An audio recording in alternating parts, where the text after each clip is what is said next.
Hey! CLTFC Fan TV live recap show tonight. What went down this morning at 11:30 at Bank of America Stadium on the third floor, the 300 level, where they usually have like a food concourse. They set up the whole press conference, which was cool. A lot of people there. Tepper was there. And so we got some clips of that tonight. And of course, we have our co-host, Lee. What's up? What is going on? And then our dear friend, Jorge Gonzalez, a.k.a. Top Ben 90. What up? Yo, what's up? It was cool being there today, because, we were right there with the rest of the real media in the sense of all the news stations and stuff. And we were able to talk to Tepper, at least a little bit. You'll see later. And we Miguel obviously talked, and we got some of Tom Glick as well. Yes, there's a lot going on.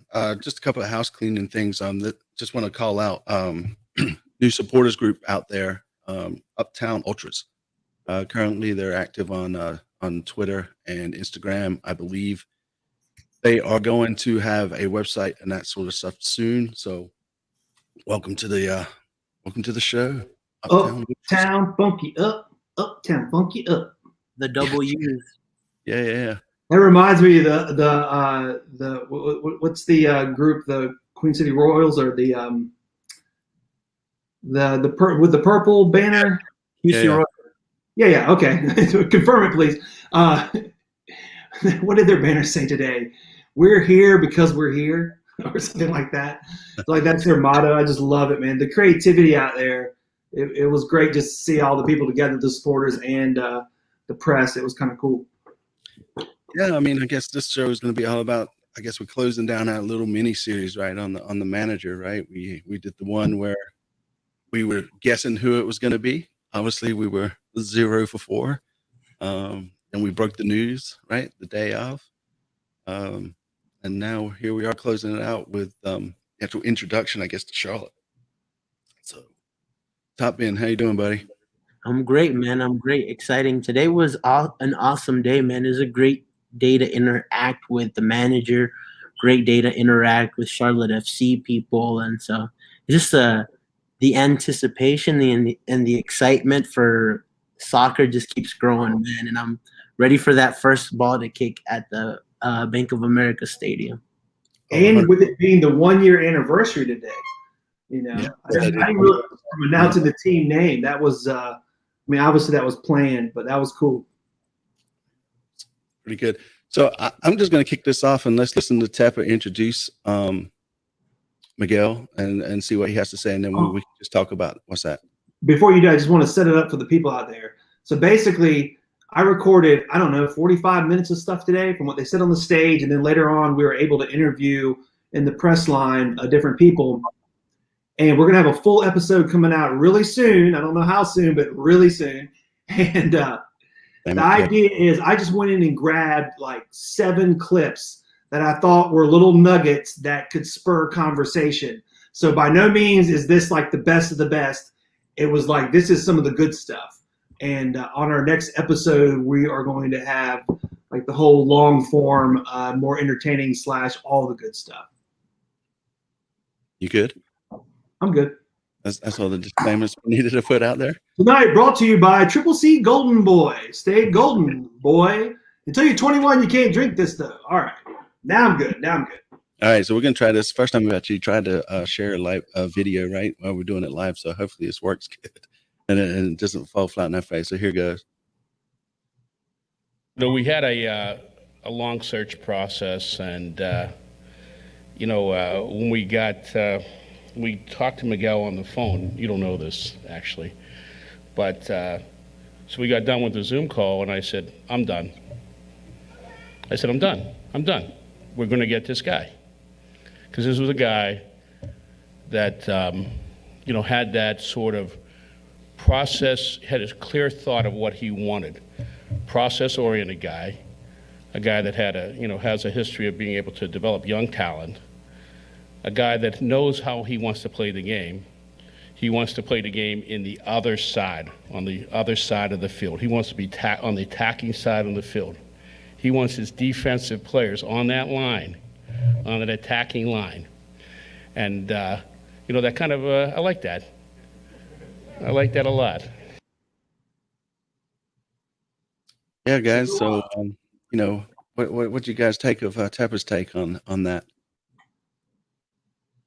I think it was great. I mean, it's kind of like they clicked, and you're like, okay, this is the guy that I want. And I think Miguel has a very, very great presence about him.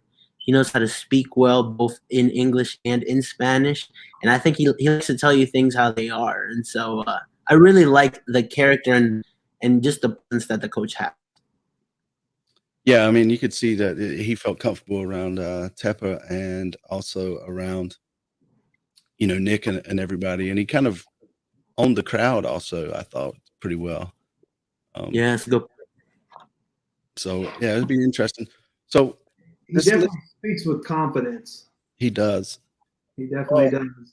And to your point, you know, like Tepper at the beginning of that clip was saying, basically, you don't know this until right now. I'm telling you this in front of everybody. But when we had that Zoom interview at the end of it, I said, this is the guy. And then later on, and you'll see this in the full episode, Miguel turns that a little bit and makes a joke about, after we got off the phone, I knew I was the guy. And that means he was thinking quick on his feet and being funny. And like to your point, Jorge kind of had the crowd in his hand a little bit. Yeah, I feel really good about the pick. Likewise, I think it was kind of funny. I think Jorge, was it you that somebody mentioned about the number of goals that was conceded in a game, and he basically just said, "Show me where that happened." Yeah, man. It was funny. Yeah, he was giving it back. So Miguel kind of had a little mini speech, and this video is about 2 minutes long. So we're going to try to. We'll see if this works out, and then again we can kind of come back and we can spur some questions off of this. Obviously, I used the word spur on purpose, so because Spurs. So let's see what this looks like. You done now? Yeah. Most difficult game ever. This is speech in English. I will try my best. Hello, everyone, and thanks for joining us. I'm thrilled to be here at the home of Charlotte FC. I can't wait to tour the Bank of America Stadium and see the latest renovations. First and foremost, I would to thank Mr. David Tepper, TSE President Tom Glick, Charlotte FC President Nick Kelly, and Sporting Director Soren Carneta for placing your trust and confidence in me to coach the team. It is my honor and privilege to accept this position, and a great pleasure to be the first head coach in the club's history. When I learned about Charlotte's project and the leadership's passion to build up the club, I knew I wanted to be a part of it. The Queen City and Charlotte FC is where I want to start a new chapter, a new adventure in my life. It is a beautiful challenge to help build a competitive, winning club and contribute to shape its style of play from the very beginning.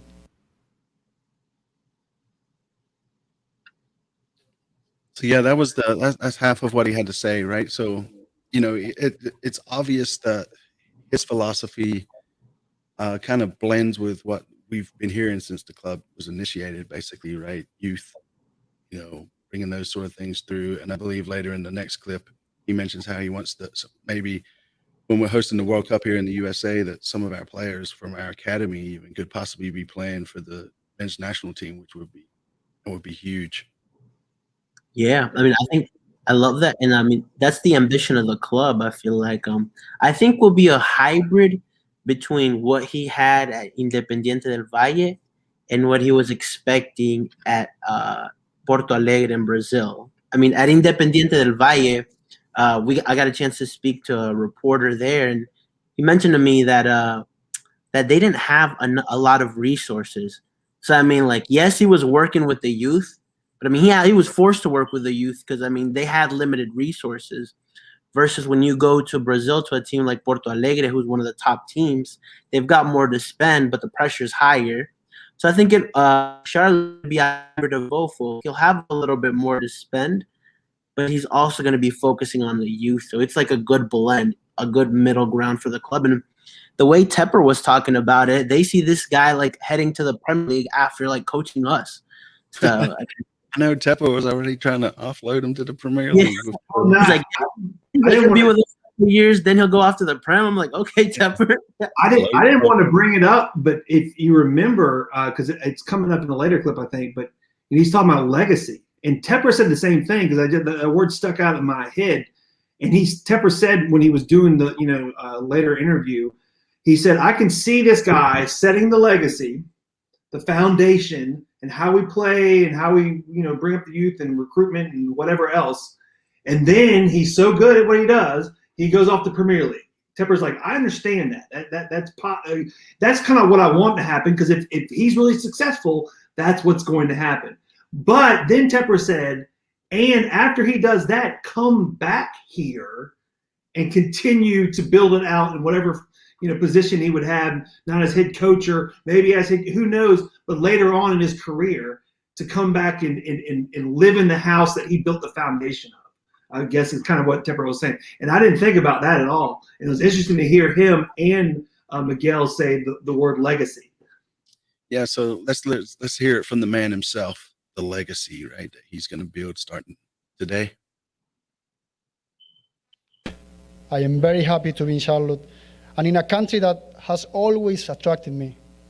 I have always wanted to experience what it's like to live in such a multicultural and multinational country where everyone has the possibility of living the American dream. Back in 1994, when the United States hosted its first FIFA Men's World Cup, when I was only a child, I followed all the matches closely. Hosting the largest world competition in a country where many people can fulfill their dreams was historic. Since then, the North American soccer landscape has completely transformed. MLS has grown into one of the most exciting and promising leagues in the world. This is why I wanted to live the MLS experience. This is my American dream. I believe my profile and expertise as a coach can contribute to grow the game in Charlotte. I understand the responsibility of building a new project that goes beyond the pitch. I also believe it is more important to leave a legacy than winning a title. This is a part of the commitment of Charlotte FC. I have seen how sport makes a difference in children's lives, instilling social values, discipline, respect, and the importance of diversity. It creates stronger communities. This is our aim at Charlotte FC. So yeah, man. Couple of things. Just to answer John's question, yes, he does, but you got to see that on the full episode. He did talk about the first goals for the first season and stuff. Yeah. So he says something that kind of I don't know how to take it. Right? He says he wants to build a legacy, but he also is not saying like winning a championship is crucial. So how do you build a legacy without actually winning the Mecca? Right? What's your thoughts on that? Yeah, that's a good point, actually. I mean, honestly, it doesn't matter. Like, you can save children here all you want, but if you don't win a trophy for us, like, that's what people are going to remember you for. You know what I'm saying? Like, a legacy is built on success. Any of the greatest coaches that you think of the legacy because of the titles, because of Exactly. of the silverware you bring, nothing else. Yeah.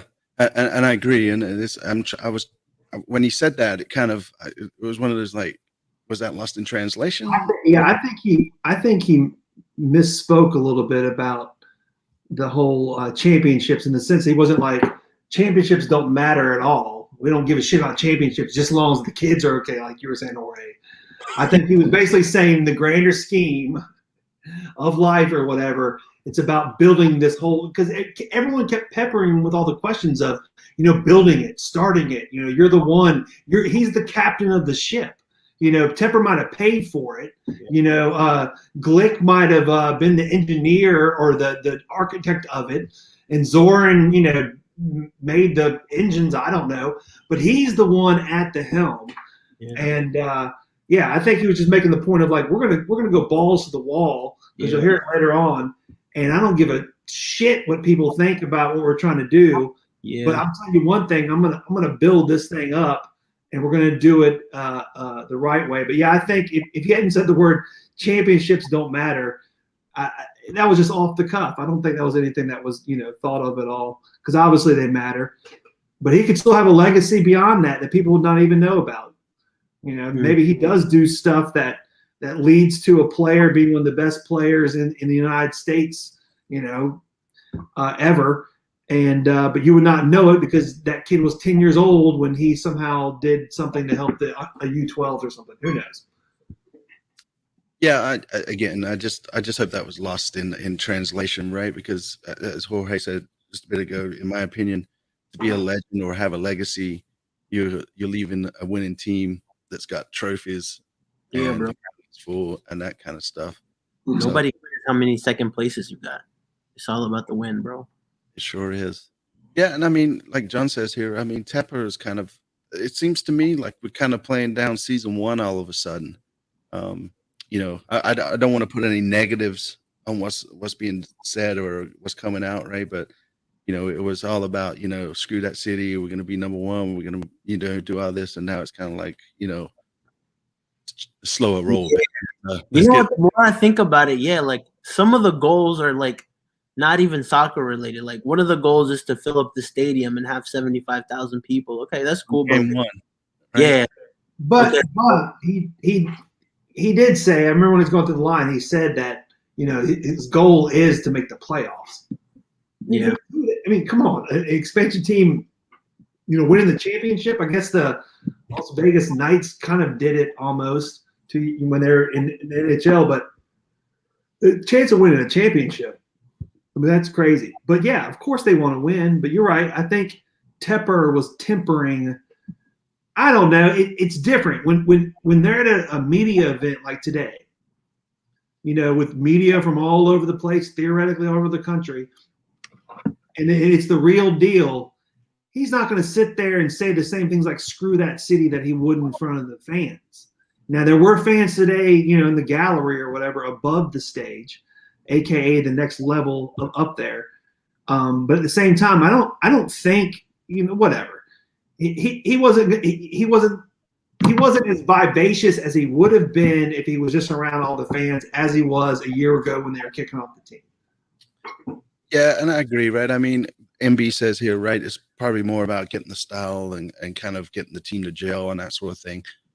Personally, I still think making the playoffs, it doesn't matter how far we make in the run of the playoffs, just making the playoffs should be our goal, right? In regards to, setting some sort of goal. I mean, otherwise, we're just showing up and just trying to do better than Miami. Yeah, what Pata's saying is true, man. Like Nick Kelly said that the goal was to host a playoff game, not just make a playoff. Hosting the playoff game and making playoffs is a totally different thing. It's a different level you have to be on the bracket to actually host a playoff game. Yeah, I mean, the thought there is, right, we're going to have that extra ticket, right? I wouldn't mind it being a hosted playoff game, Yeah. Yeah, but also he's all about the party, and if you host the game, there's definitely going to be a big party / more money, etc. But if you want to host one, obviously Timber. I know Nick might have said that, but we're just talking semantics for the most part. The goal is overall, as far as I can tell, as a novice in all this shit, is to get to the playoffs the first season. Ideally, with his clean, Tepper was talking about Nick's clean-shaven face today. That was funny, busting his chops right when he was walking out there to speak. But the goal is to get to the playoffs the first season, and I think if they do that, that's great. If we host it, even better. Championship, that'd be insane. I don't think anyone is expecting a championship year one, but like we are, like the one thing I don't want is for them to cloud everything with all this extra stuff and not see progress on the pitch. That's the most important thing. It's like, okay, cool, like we're gonna have 75 people at the stadium. Okay, cool, like you're doing all these things in the community, but like 75,000. yeah. What did I say? 7,500. You just said 75. Listen, everything goes very badly if there's only 75 people. But that'd be season 2, right? If we don't make the playoffs, right? 75 people, 40 of them are coaches and the players. Man, it's not going to matter. Like they said, it's going to be a party for 2 hours, and you got all these. You got people who are not deep soccer fans like you two are. I represent more of the normal, played in high school, whatever fan. And I'm more deep into it now just through, doing CLTFC Fan TV for the fans, by the fans, damn it. But at the same time, I think about these games, the second season, it's still going to be a party. It's going to be a lot of fun. Yes, I want them to win. And I know I'm going to be a huge fan of the want them to win. But at the same time, people will still show up downtown where the action is. It doesn't matter. Yep, 100%. So there was one question, and then we'll stop with the videos here. But there was one question that Willie P asked, and I thought it was pretty good. So I'm just going to kind of let it speak for itself. Willie P from WFNZ. That's right. 6 So 10 a.m. on your dial. I forget what their FM is, but I know. Oh, and by the way, I believe Miguel is going to be on there tomorrow morning about 8:30, 8:40 or something. So he's checking in with those guys. So let's listen to this question and see where we go from here. Hey, Miguel. Will Pelagic, WFNZ. Welcome to Charlotte. You mentioned the ambitious nature of the goals set forth by David Tepper and by Nick and this organization and this club. What have been your steps into building something of this nature in the past? What will you take from your past experiences and bring to this job? This project is very similar than the one I lived in Qatar, because we needed to build something there in the desert. So find the right players to be able to compete in the next World Cup 2022 in Qatar. And the same way in Ecuador with Independiente del Valle, that they have a very strong scouting department, and we needed to find every single talent in the country. So I lived this already. I helped to build up this project, and I hope that with the same passion and now knowledge from that experience, I can help this project also. So we are already on it. We are searching players and looking videos and meetings and everything to set up the project already. So what do you think? The Carolinas, baby, that's what I think. We get to tap into that whole region, and the Carolinas definitely have more soccer players than they did in Qatar. But that's what he's saying is like, I had to build this shit in Qatar, of all places, because we're about to host, and they got to have something that's going. And he's like, man, I get to at least have the 2 Carolinas as our region / wherever else they can do it. So. Yeah, I think that was a very good point that I kind of overlooked, that he mentioned that. I mean, like that's really true. Like he's building something from the ground up in a country that's not known for soccer. And like, I mean, that experience and all that he has, I think could be very valuable to us, because there's already something here. Like soccer's growing. There's quality players in the U.S. You're obviously seeing that with so many players going off to Europe. So when he talked about that, I was like, you know what? He's right. Like he's got experience building something out of nothing. And I mean, building a whole new franchise is different, but I do like the experience that he has, that, okay, like we don't know everything. So sometimes we have to figure things out as they go. So he's kind of been there. Yeah, he's laid bricks. He knows what, he's done some hard work. But we could take that one step further, right? Because Glick obviously started off with New York, right? So he kind of knows what needed to be done off the field, if you will, minus some of the bad media that we've gotten. We just won't go down there. And then also with his assistant coach, Christian, right?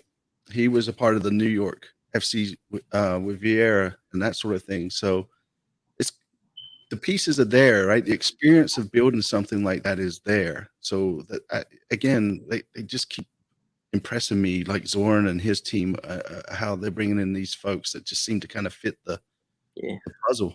I mean, it all sounds good and dandy, and like it is impressive, but like to me, I'm not gonna say I'm impressed till I see what we actually have to offer in terms of players, in terms of style of play, and how we do. That's what I'm saying. I mean, maybe I'm a little hyped up on everything from today, but yeah, I mean, you know, I'm gonna take the optimistic road until proven up. Glass half full.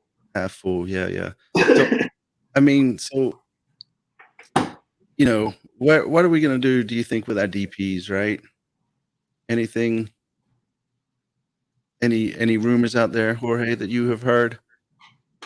No rumors as of yet, but it'll be interesting because I think he might use. I wonder if he would use the position, like as one of his fullbacks be a DP, just because of his brand of soccer and what he likes to play. Like maybe not everyone. Like typically in the MLS, your DPs are your attacking options, and I mean maybe he's looking for an attacking-minded fullback. Maybe that'll be something that's a surprise. It's the only thing I see. Yeah, I mean, you know, pressing from the top, right, is what he kind of talked about. So Michael kind of touches on that with his comment here, you know, in regards to, you know, DPs and that sort of thing. What, you know, what to ask the question with enough knowledge, what would be the gosh, I can't think of the setup, what would be the lineup, like a 3 whatever, can't even do the math right now, 4-3-4, whatever it is. But what would be the setup to have the attacking defender that would be a DP?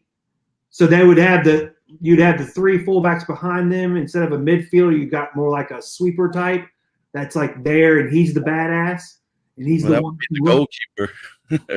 in Miguel's system, that's for sure. He likes to have the goalkeeper be like the sweeper. Yeah, well, whatever. What would be the lineup? What am I trying to say, Lee? Shit, the formation is usually the formation. Yeah. What would be the formation if you were going to use a DP position for one of the best players, the most expensive players on the team? What would that formation be? That would attack like Jorge was talking about. It would be his typical 4-3-3. The only thing is his formation, like Charlotte said, he plays a 4-1-4-1, but honestly, it's more of a 4-3-3 that he plays. And so I think it has to be attacking-minded fullbacks that he has to have in that squad. But would it be the middle fullback of the 3 on the back end? Is that usually the attacker? So it'd be 4 at the back, 3 in the midfield, 3 at the top, and then the 2 wide guys. Yeah. So it starts from the back. It goes 4, then 3, then 3. Okay. Yeah. But would the 2 in the middle be the ones that push up? No, it'd be the 2 on the wing, right? That's typically okay. Yeah. Finally got to the crux of the answer. Sorry, everybody that already knows all this stuff. I got to represent the fans that are still learning. Yeah. So it's like a V. You have a back 4. So these are 4 players. Yeah. And this are your fullbacks. Yeah.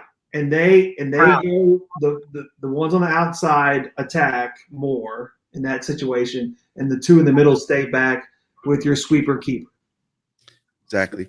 And the other thought on that, though, is like this team in this kind of formation or that kind of playing style, they really have to work for each other, right? Because, you know, if you got the backs going up the wing and then all of a sudden we lose the ball, you know, we're left naked, right? So the thing is to make sure that people run back and track back and that sort of thing. Yeah. Well, I mean, a lot of his teams have, like, you got to have a really good keeper who's good on his feet and is a good short stopper, because I'm imagining we'll see some 1v1s.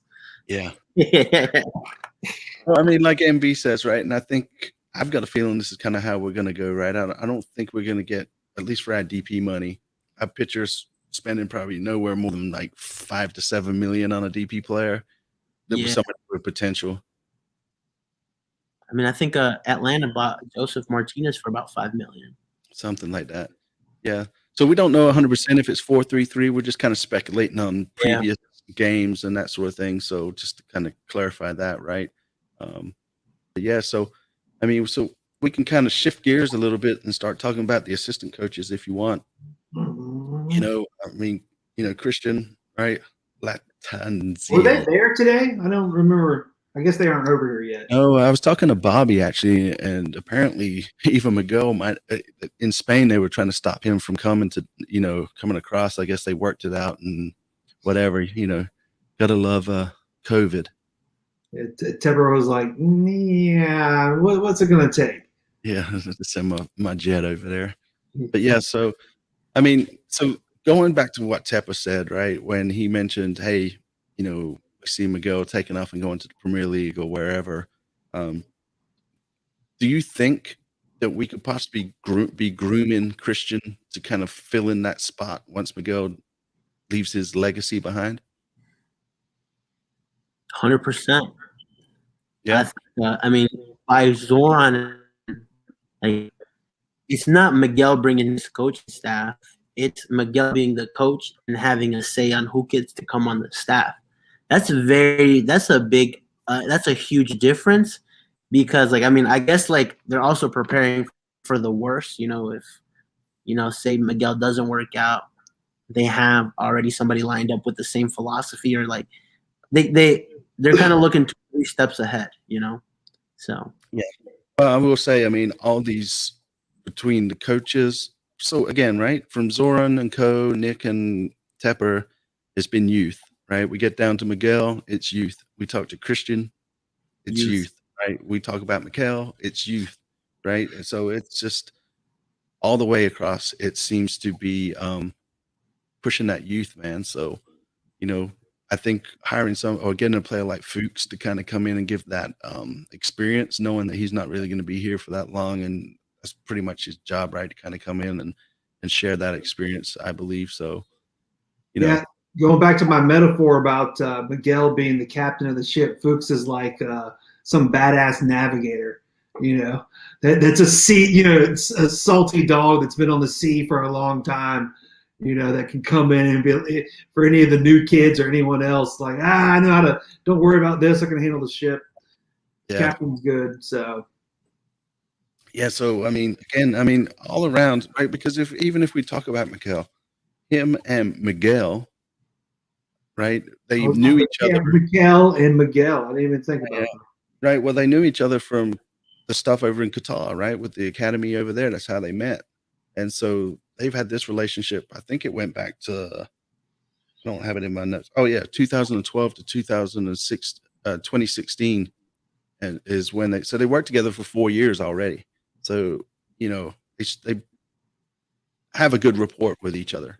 That had to be a fun call when Miguel first knew that it was going to be a reality, that he was probably going to be the coach or whatever, and to call his old bud Miguel and say, "Hey, man, you want to go live in some place called Charlotte? we're getting a bit together." Say that again, Jorge. The American dream, folks. I just think it'd be fun to be like, "Hey, man, let's go have some fun in the U.S. for a while." I mean, even they asked Miguel, which I thought was hilarious, like what he plans to do on his off time. He's like, I'm gonna go to a lot of basketball games. He was like, I love basketball. Like, you could see like his eyes light up, and so like he like as excited we are about him being in Charlotte, I think he's really excited to be in Charlotte, to be in the Americas. Michael Jordan and Miguel hanging out. You know it's gonna happen. Dang, Michael and Miguel. Michael and Miguel, the 3 M's. Oh, the 3 M's. Michael, Miguel. Dude, I like it, man. Yeah, as long as Jordan doesn't. Creativity, folks. This is Synergy right here, live CLTFC Fan TV for the fans, by the fans. Damn it! I can't wait for them to get out there with the fans. Oh my gosh, it's been so long coming to actually be on the. And it's like we should have like a countdown clock. I know they haven't actually had the start date or the official first kickoff, and I don't know when the hell that's coming out. But it's like, my gosh, I'd love just to see like, all right, man, 128 days from now and 14 hours. Do we know when? We don't know if they're gonna with this with next season, if they're going to bring it back to where it was, or if they're going to start it late again. I guess we don't really know what they're going to do there That's a in good regards to the MLS. What's that? Yeah, I said that's a good point. We don't really know when the MLS is actually going to start next year. Will they push it back a little bit? I don't know. think. So Sam calls us out on this, right? I remember back on that first show about the managers, we had that four, and Hackworth was one of them. Obviously, we took an educated guess and missed it, and I believe he's been hired by St. Louis now, I think, and is doing some sort of technical director or some sort of consultant or something over there. So, but yeah, did you guys hear like how long his contract was or what he's kind of making? I think it's a 3-year contract, 3 or 4 year, but the amount I haven't Sounded heard. like it was 3 the way Tepper was talking, right? It was at least 3 years. Yeah, That seems to be what I'm hearing in regards to the assistants as I well. don't yeah, it wasn't spoken about today at all, and I don't remember reading it anywhere. But for some reason, I just feel like I've heard it was a 3-year deal. Yeah, it just seems to. I think Vaughn probably told us. I bet Vaughn told us. yeah, Vaughn, buddy, we miss you, man. Yeah, for sure, man. Things show But I think now that I'm thinking about it, because when I edited that, I was like, because I have to listen to it as an edit, and I was like, oh yeah, I think Vaughn had said that now. That it's a 3-year because the whole point was in 3 years, either he's gone to Premier League because he's done great, or in 3 years he's gone because he hasn't done great. Yeah. So I mean, Victor makes a valid point too, right? With the World Cup being played in the wintertime, it'd be kind of curious to see how that impacts the MLS. I don't think it'll have such a big impact because by December it's the final or the semifinal, so you're down to 4 teams. So I don't see it being that much of an issue. Versus right in the middle of the summer is the MLS season. Yeah, I mean, you can kind of tell now, right? Even with some of the games that'll be playing, it's not as competitive. Yeah. I mean, even just the Gold Cup is depleting squads. Yeah. So I tried to ask today about where Fuchs is going. Right, we kind of know where Adams going. He's going to Independence on loan, and then I know they've said they want to keep Fuchs in the U.S., but they wouldn't give me any names or where they're going on loan yet. So I'm wondering if that's still being worked out. I think it would be good for him. Like it would make sense if you saw him at like a New York City FC or a Red Bull or somewhere there because his family's there. Yeah. I'm assuming trying to negotiate something within like being up near New York. That would make sense. Yeah. And I also I know we were going to talk about the CFO as well, but didn't really get a chance to ask any of those questions today either. But with Fuchs too, I think one thing I remember hearing was that he definitely wants to, and he's got the personality for it to be in front of the camera. And there's a lot of media. I know ESPN News here in Charlotte and all that kind of stuff. There's a lot of whatever. And it's not that far, so I don't know. It seems to me like he's grooming himself not to be in the back office of the Red Bull, but to be in front of the camera on ESPN or Fox Sports or whatever is going to be doing whatever soccer coverage. Okay, JT, is he going to be part of CLTFC? Is he? You're damn right. He's going to be a consultant. He's going to be a consultant. JT, Lee, and Fuchs. What? Yeah, we'll take it. Hey, I'm actually wearing my. You can't see it's on the back. Well, that was fun today. That's one thing I wanted to mention. Those clips when I pulled back wide, I love seeing it. Jorge, Lee, you can see the back of their heads, and then to the left and in the front row is Tepper, and then it's whoever was on the stage at the time. So it's Miguel the whole time. But I loved seeing y'all there, and Vaughn's there too, and Willie P's in front of you. But just to see y'all all of 8 feet away from Tepper and being right there on the stage, I really because like most news shows and stuff, you don't see that context. They're just going to give you the shot for 13 seconds. So I was stoked to see your Fuchs shirt, knowing that was you, Lee, in the frame in the shot, and you too, Jorge, and of course Vaughn as well. So, guys, we've been trying to get you guys to call in to test this out for us. So, who's going to step up? Let me call right now. Let me try it. Let's just see if it can work. Put yourself on mute. All right, let's see. None. Side note, as Lee's getting that ready, bro, those low top Dolces that Miguel had on, Oh, yeah. I was like, yo, my man's a baller. I was like, okay, I see you. Yeah, I know, man. Well, I mean, he's young too, right? I mean, he's only what, 36. yeah. So, I'm interested to see how this works. So, I'm just waiting for JT to call. As long as he doesn't overdo it with, like, you know how Cam Newton would come dressed up. As long as he doesn't do that, I think I'll be good. I think I'm gonna like his fashion sense. Yeah, for sure. JT, can you hear us? Hear y'all. Can you hear me? We can. Nice. That's fun. It's a little bit of a loop on my end seeing the video. Yeah. It sounds good too. The quality is good. Video, Yeah. and then it's like a 3-second delay, but it works pretty good. Hey, somebody in the chat, can you just let us know how it sounds for you guys too? We'll appreciate that. I know this is kind of getting off track, but I just wanted to test it. Nice. Anyways, That's pretty cool. It worked well. I'm going to kick him out. All right. That worked well. All right. So now we go, folks. If you want to, yeah, JT doesn't know how to talk MB. He's a little muffled anyways. So, but yeah. So what else? Jorge, I know you was over there with the more so in the Spanish crowd talking. Was there anything that was missed or that, I know Claudio likes to push pretty good, on some of the questions he asked. So just curious. No, everything was pretty standard what he talked about. I mean, he asked them about like player profiles and when should we expect to have a full squad. But like, I mean, he even mentioned himself. He's like, honestly, man, right now we don't know. It'll probably be December, January, which I mean that makes sense and that sounds reasonable, but it's nothing that you can't logically deduct.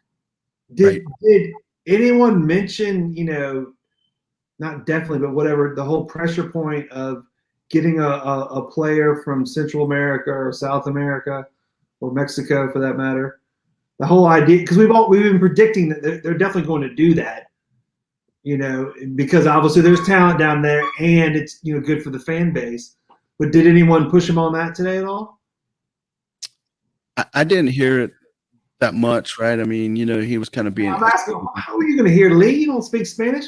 What the hell are you talking about?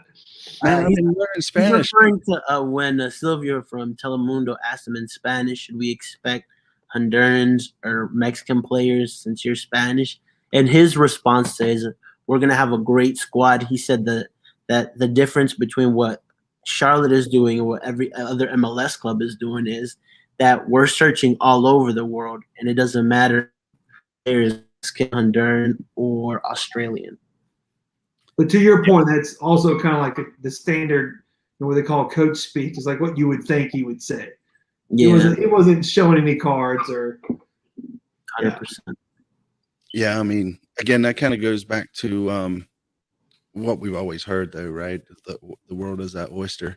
I know there was somebody I was chatting with on a group chat that was kind of upset because it didn't feel like they were going to get any Latino players, but Bro. Yeah. But yeah, what's that? I said, who was that person? I don't know. Do you want to tell us about him? A little inside joke there. Top End was just busting on Zorn a little bit about his Latino player scouting. So, Hey, we still haven't gotten a Latino player, full Latino. No, you're right. Well, I mean, we got plenty of spots open too, though, right? So, I can guarantee you.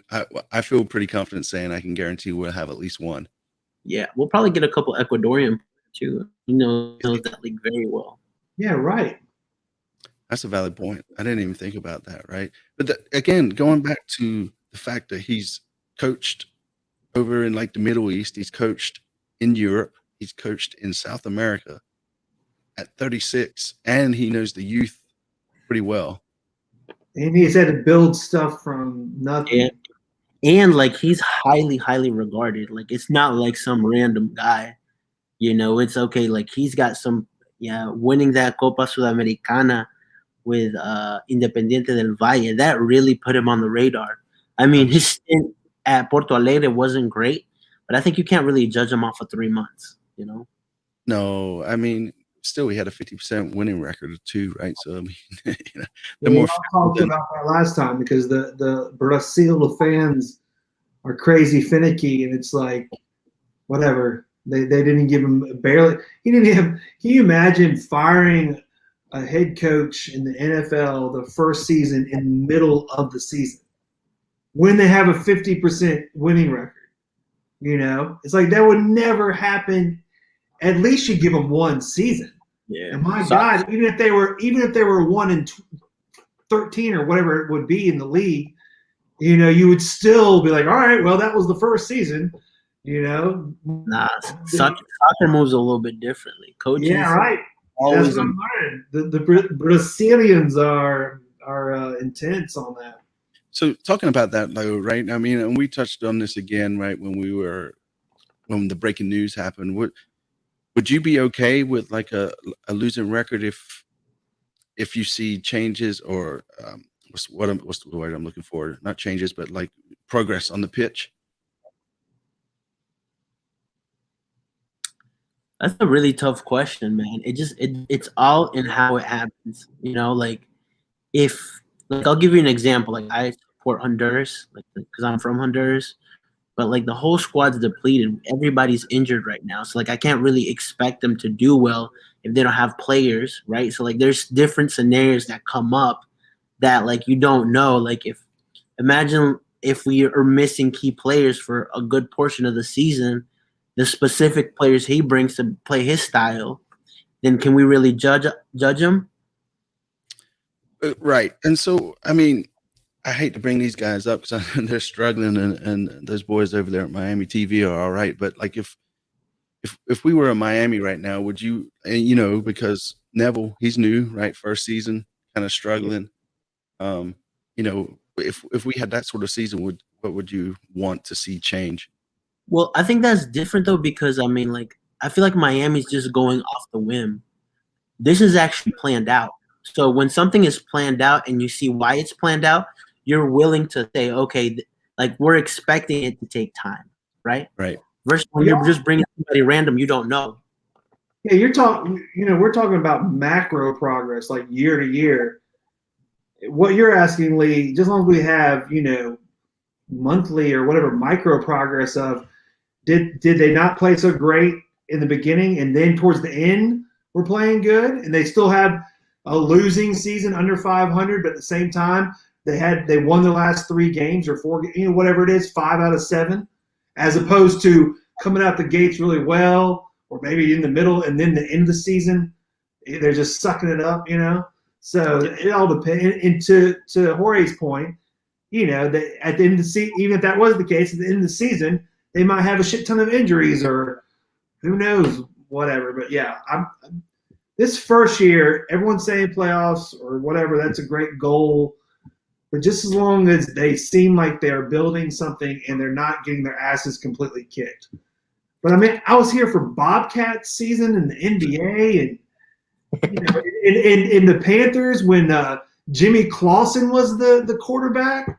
I mean, come on, y'all. I know everyone else is not paying attention, but shit, man. If they have, to me, if they're close to 500, and it looks like they're putting something together that will get better, yeah. I kind of agree with what MB's saying. I think the rest of us on the show is kind of agreeing it too, right? As long as we're playing all right. I mean, obviously, again, playoffs is the target, but yeah, I feel like if we're playing all right and we can see progress, I'll be okay. I just want to be competitive. I just don't want to go out there and just get our asses whipped. Does us paying one of the highest pricings in the MLS, I think that's not being taken into consideration, which I thought it would.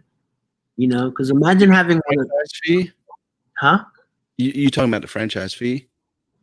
Yeah, I'm talking about the PSL. Oh, the PSL for the ticket. Us as fans. Yeah. Okay, Think about it. Like, we're playing if we're paying one of the top prices, but we have a losing record. It sounds like people are still okay with it, you know?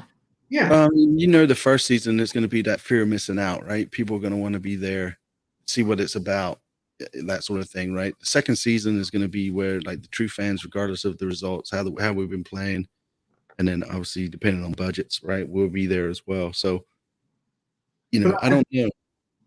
But I think to your point, Jorge, is that yes, we're the latest, greatest team with the richest owner.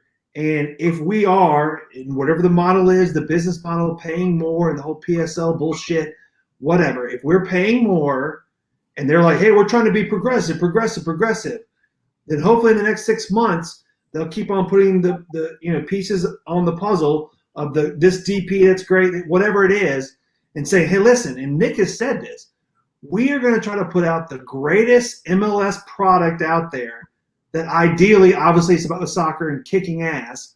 But at the same time, the experience in the locker room and all this other stuff, and to your point earlier, it's like, that's great, and the soccer fields for the kids are great, but damn it, it's all about what's on the pitch. But at the same time, fingers crossed, I give them 3 years with what the setup is now to put together not only a great experience that's worth the money you're paying, but also one that has the winning soccer. And if those two things aren't congruent, if I'm not getting that beer really quick, like they showed us on the mock-up of the supporters when we march in the parade, and there's the beer bar that will serve them so fast, and we're in the playoffs by season 3, then F the PSLs, But if not, if that does happen, then yeah, PSL is great. And I'm sure the rest of the league, rising tide raises all boats, and the rest of the league where they can will do, different packages as well to make more money. Yeah, to Victor's point, I think we are the most expensive tickets in the MLS, at least as of today. That's not including the PSLs. So, yeah. So to Jorge's point earlier, that money, put up or shut up, the money better produce. But I'm saying give it 3 years to at least make me feel like my money's been worth spending. Well, the PSLs have always been said that was pushed back into the renovations of the club, of the stadium, and that sort of thing too, right? So those flares in the supporter section better be badass. Yeah, but I think the big thing is more flares. It's going to be, that first DP signing that we get. That's going to kind of set the bar, right, of what to expect, in my opinion. So if we get somebody $5 to $7 million, I wouldn't expect some big signing coming in outside of that, right? But if we get one player and we end up dropping, I don't know, 12 to 15, that could be a completely different subject, right? I mean, $50 million, we can get at least three good DP players, right? Hopefully. Yeah. So, well, guys, I know we're coming up on the hour, and we like to keep these things close to the hour. Top Beer Man, how can people find you? They can come to my apartment. The address is. No,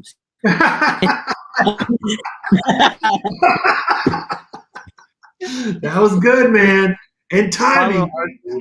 They can follow our socials at TopBin90. We're on Instagram. We're on Twitter. We're on Facebook. We're on TikTok. So we are everywhere. We're at the top bin of everything. That's right. And guys, if you're new to the show, hit the sub button for us. We appreciate it. If not, I guess tomorrow night we're going to see a few faces. So let's party it up. Scarf, man. I heard Lee's going to twerk, so get ready, guys. I got that white boy booty. Man. All right. We appreciate it. Everybody out there, y'all have a good night. Take care. So